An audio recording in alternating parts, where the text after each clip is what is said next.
I got to admit this. I didn't think I'd say this, but I'm going to say it. You wish you would have went to WrestleMania? I knew it. I know what Rich is going to say. I know where you're going. That's what you would think. I think he's going. I think I know where he's going. No. I like the pitch clock. I knew it. I like the pitch clock. You know why I like the pitch clock? Because I'm not seeing it. No, they don't put it where you can see it. Well, that's the idea. And then it pops up on the screen when it gets down to 5 seconds or less. And the number of times I noticed the number of times I don't see the pitch clock and the pitch is coming, and I'm not sitting there thinking this game is rushed. And a buddy of mine who I play poker with every week pointed out at the game last week, and this is interesting. I'll give my buddy Rob more credit. Folks know him from the world of esports. He's pointed out, he goes, baseball's the only sport where there's unlimited timeouts. Where there was. Yep. Unlimited. Could you imagine the NFL, the NBA, hockey, any other sport? Call timeout as much as you like. And I'm an old school guy. I'm like, I kind of dig that the game was played in the same way that it was played when Calvin Coolidge was president and Grover Cleveland Alexander was the pitcher at the time when Grover Cleveland, Grover Cleveland was was the president at the time. I know I'm totally over exaggerating, but I think you get the point. I kind of like the fact that I love it. Dig it. I do. Yeah.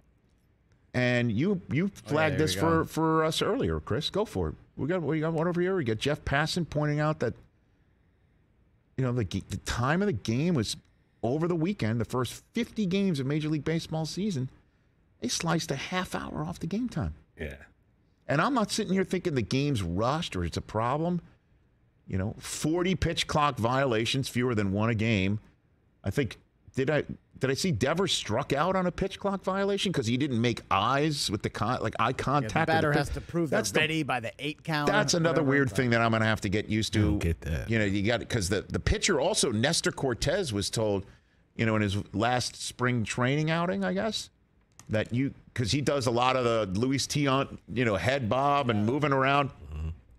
You got to make eye contact with the hitter to say, okay, here it comes. And then he could do all sorts of stuff. Right. But he never made eye contact with the hitter. So that's going to be a little bit weird. And again, my concern coming into the season, and I brought it up to the commissioner of baseball when he was here, is that incredible World Baseball Classic final confrontation between Ohtani and Trout. Every pitch in that sequence was a pitch clock violation. Yeah. And it took forever in terms of a pitch clock violation, but it didn't feel like forever as we're watching. And I don't want those moments rushed, but I didn't feel like the game was rushed at all.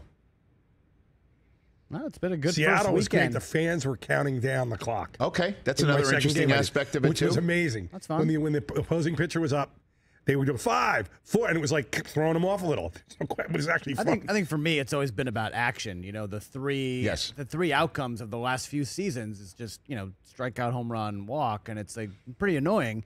But you look in the first 4 days, batting average is up 15 points, stolen bases more than doubled from last year. Hey, what did I tell you? Maybe you're right about it's it. The bigger bases. It's not going to make a difference. Well, I don't think the bases have anything to do with it. I think you're limited to 2 throwovers.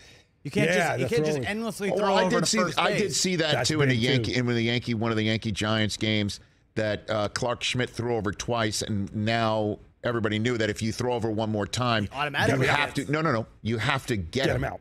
Yeah. Right. You're allowed to throw over a third time, but if you don't get him, he's automatically awarded second. So that's a very risky throw over. Yeah. But the runner also didn't take off every time, too, knowing that the guy had to go to home plate. Again, like if Vogelbach's standing there on first, MLB's great television campaign ad aside, he's still not taken off, even though you've exhausted the number of times you've thrown over. You're probably not throwing over at all on him anyway. I'm just using this as an example. Well, I did predict 5 for him this year, Rich. Nice.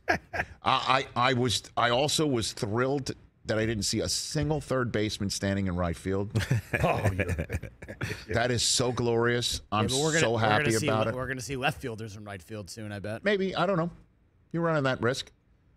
But I kind of digged it. Yeah, it's been a fun first weekend. And I And the like Mets are 3-1. What's nice. better? But I like the fact that I didn't feel like the game was rushed. It felt the same. Mm-hmm. It did feel the same. And just take a look when you're watching a game. How often do you see the pitch clock popping up on your broadcast? Where usually it's up either with 10 seconds to go, or the Fox broadcast that I was watching. Yeah, it only pops up with 5 seconds to go. And it didn't pop up that often. No. So it hasn't changed the way that I feel the game's being played, but damn, it sliced a half an hour off of game time, which is huge. There's just no other way to put it. Rich, my game was 2 hours and 3 minutes. So you were home? Second game. You were home? It was unbelievable. So I told Chris basically, I was like home, but I would have been... Most important aspect of the pitch clock, unintended consequence, because these games are so short. Will you be able to actually be here during the day you're actually doing a game late at night? Like, you don't have to set up as much? Prep time still the same. What's the Still prep? the same. I told Chris. There's wires and a bunch of buttons. I know, they're all connected to the stadium. You're not the one literally like plugging it into the wall. Well, on my end, I am. Okay. You just don't want to be here. We don't have it. Del Tufo. No. The Rich Eisen Show Del Tufo clock. We may have to have that. Catch the Rich Eisen Show every single day on the Roku channel, 12 to 3 Eastern, for free.